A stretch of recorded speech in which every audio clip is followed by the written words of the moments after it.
Eu sou um pouco competitiva, então eu não aceitava ficar em segundo lugar, eu sempre tinha que ser a melhor vendedora. Qual foi a principal dificuldade que você sentiu entre sair, por exemplo, do administrativo, que tu tem tarefas difíceis, né, que você tem que se entregar muito, mas que existe diferente da questão de meta todos os meses do vendedor. Como que você sentiu essa diferença? Qual foi no emocional mesmo? Como lidar, né? Um pouco de, não sei se medo, mas uma expectativa do novo, né, do desconhecido, de não saber como seria, porque quando a gente inicia algo novo, logicamente que tem isso, né? E a área onde eu estava, eu já dominava aquele assunto, né? Aquelas tarefas. E era algo novo. E eu era a única nova no setor, né? Eram todas pessoas já mais experientes, então fiquei um pouco apreensiva.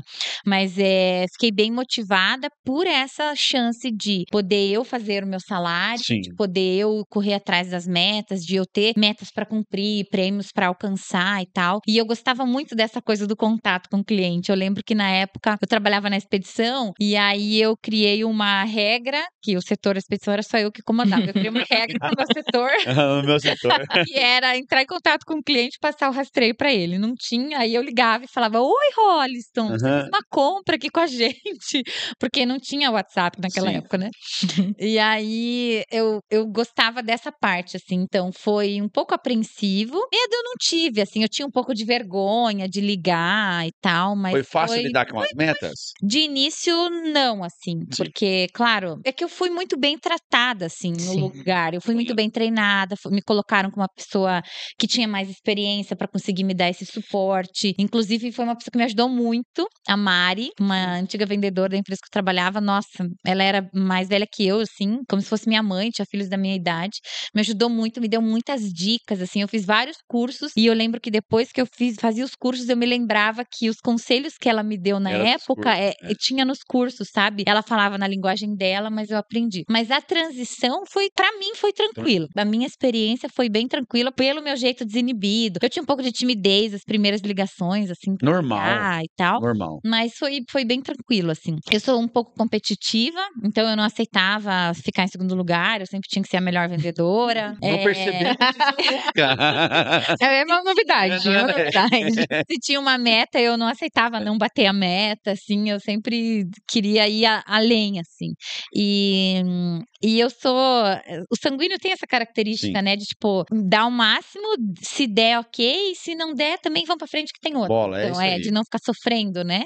Então, essa característica me ajudou bastante, assim, nesse sentido. Mas pra mim, foi tranquilo. Né? Eu acho uma coisa legal que ela falou, no início ela falou que não pode ter medo, né? Certo. Ela não tinha medo. E depois ela falou que um pouquinho de medo, mas a moral é o seguinte, não é que a gente não tem medo. Todos nós temos o medo. Eu acho que o medo faz parte da nossa vida no dia a dia, porque senão, se a gente tivesse medo, nós já tirava num prédio. Sim. Né?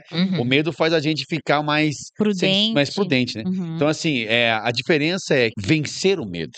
Ou não deixar o medo com medo, né? Exatamente. Fazer com medo. Porque, por exemplo, eu lembro que tinha alguns conteúdos, algumas formas de abordagem que eu não sabia, mesmo aqui, quando eu entrei na Isolar. Eu não dominava o produto, achava que eu nunca ia entender de vender liquidificador solar. Não sabia o que era uma coisa, o que era outra, mas ligava pra pessoa, dava uma desbaratinada e ia pra frente, assim. Isso que é legal. Você ter atitude de ligar, de ir pra frente, de vencer o medo, apesar do medo, porque medo dá, vergonha dá. Eu vejo hoje, por exemplo, os vendedores novos que entram, eles têm vergonha, porque daí tem um time todo engajado, que já domina o assunto, que já conhece.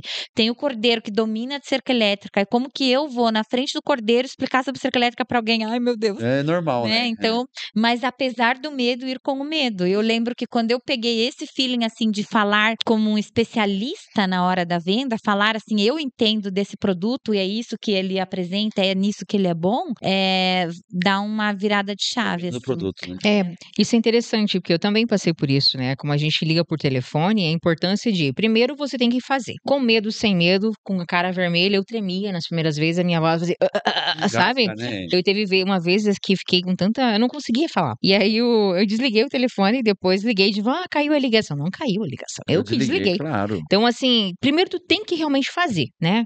Com medo, sem medo, com a voz boa, sem a voz boa, você precisa fazer. E o segundo ponto que você tocou aqui, que é realmente entender do produto. Com isso, é importante, sabe? A gente tem que segurança. você tem que aprender técnicas de venda, você tem que... Mas tu entender do produto te dá uma confiança absurda. Claro. Porque aí eu comecei a entender, os ligavam pra mim lá, eu quero comprar abrasivo. abrasivo. Aí você começava a entender qual tipo de abrasivo, qual que é a aplicação, eu tenho essa opção, que tem isso, tem esse grão. A pessoa sente confiança e sabe que tá falando com alguém que conhece.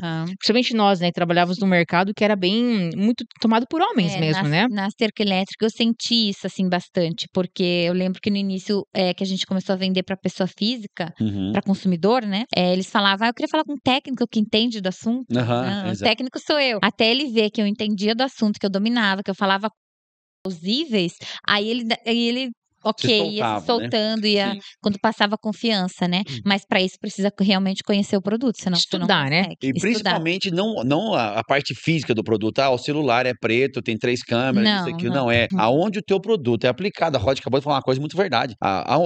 Entender aonde o meu produto vai ser utilizado. Se ele faz sentido para o cliente, né? Óbvio. Porque eu sempre fui, desde que eu vendo, assim, desde que eu comecei a vender, eu sempre pensei disso. Eu não gosto de vendedor chato que fica tentando te empurrar um negócio. Sim. Ninguém gosta. Então eu pensei, eu não quero ser esse tipo de vendedor.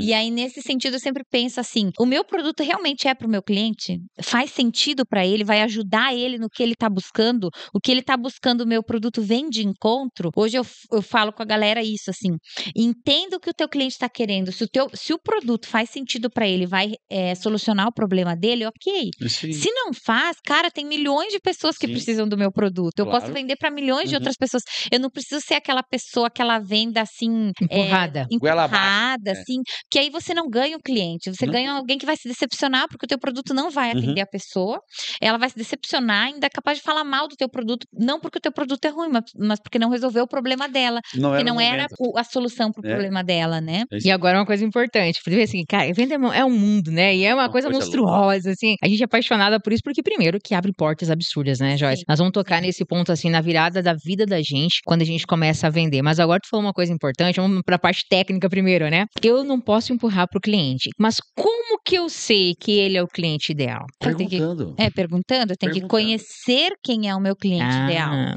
Eu tenho que saber, o meu produto se aplica aonde? Para quem que o meu produto vende? Eu vendo para um produto que emagrece. O meu produto vai servir para uma pessoa que pesa 40 quilos? Não vai fazer sentido. Não faz sentido. Então, eu tenho que conhecer quem que é a minha persona, quem que é o meu cliente ideal. Aí, se eu sei quem é o meu cliente ideal, eu faço as perguntas apropriadas para descobrir se o meu produto serve para ele.